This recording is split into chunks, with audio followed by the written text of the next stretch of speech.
Are you constantly playing catch-up with your business receipts? Feeling stressed every time tax season rolls around? If your current expense tracking is more dump it in a shoebox and less organized financial dashboard, then trust me, you are not alone. Business finances can feel overwhelming, especially when you're trying to keep accurate records for deductions and budgeting. But here's the good news. Getting organized doesn't have to be a complicated, all-day chore. Today, I'm going to walk you through the exact system I use to manage all my business expenses inside QuickBooks Online. This method saves me hours every month and ensures I'm ready for my bookkeeper or the tax man at a moment's notice. We're going to cover 3 main steps: setting up the right connections, streamlining the categorization process, and finally, reconciling everything so you know your books are spot on. Moneybag Step 1. Connecting your accounts. The first and most crucial step in making QuickBooks work for you is connecting your business bank accounts and credit cards directly. Think of this as setting up an automated pipeline for your transactions.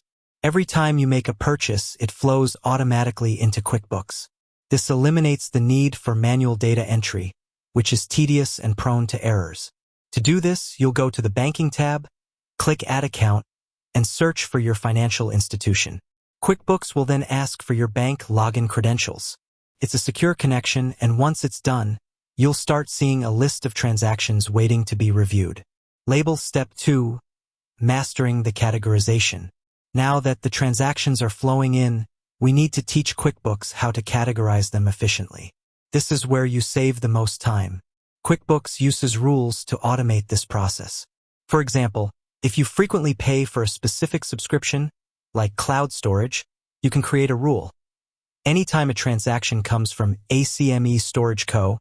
and the description matches, QuickBooks should automatically categorize it as office expenses, software.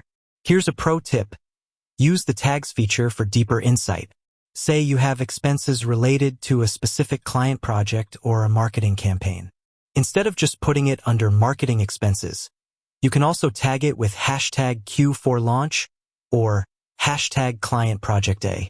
This gives you better reporting later on without needing to create a huge, complicated chart of accounts. Review and accept these transactions daily or every few days. It only takes a few minutes. Receipt Step 3. Attaching receipts and reconciling.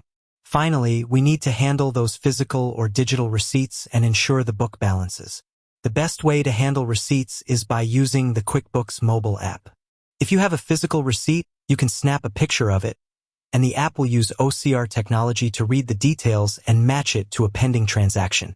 If you have an email receipt, you can simply forward it to your unique QuickBooks receipt forwarding address.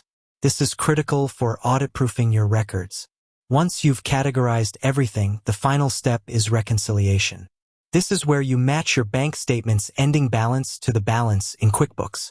When you reconcile, you're confirming that every single transaction in your bank account is accounted for in your books.